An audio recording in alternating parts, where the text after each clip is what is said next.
जी अस्सलाम वालेकुम वरहमतुल्लाहि वबरकातुहू। जनाब अज माशाअल्लाह जी बरबरी बकरी लियांदी है ते दूसरे सूबे दे विच जनाब बड़ी कमाल दी चीज़ है ते बड़े दोस्तां दी फरमाइश भी आई कि फौजी भाई बरबरी बकरी लिया दिओ जिहड़ी A+ क्वालिटी दे विच होवे और खूबसूरत माशाअल्लाह चीज़ होवे।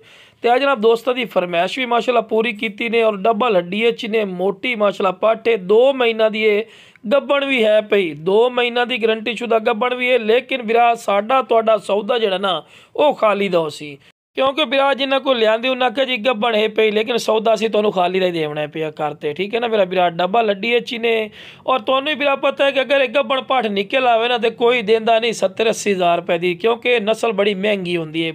माशाअल्लाह गुलाबी कलर दे विच ही ने और माशाअल्लाह क्वालिटी वाइज नंबर 1 ने टोर फिर ते विखा रहे हैं कि सेहतमंद और एक्टिव है तो बिल्कुल नवी पाठी ने माशाअल्लाह और बिल्कुल खड़े कन्ना वाली माशाअल्लाह पाठी ने पे जिन्होंने हिरन क्रॉस भी आखा जाता है और जनाब खरगोश वाले कान भी आखे जाते हैं। बाकी माशाअल्लाह जी फर्स्ट टाइम लियांदी है तो भाई नूं चेक करवा रहे हैं माशाअल्लाह चीज़ अच्छी ने विराज जिस भाई नूं चाहिए हो जनाब जल्दी जल्दी राबता मुनासिब कीमत ते लै सकते हैं। ओके।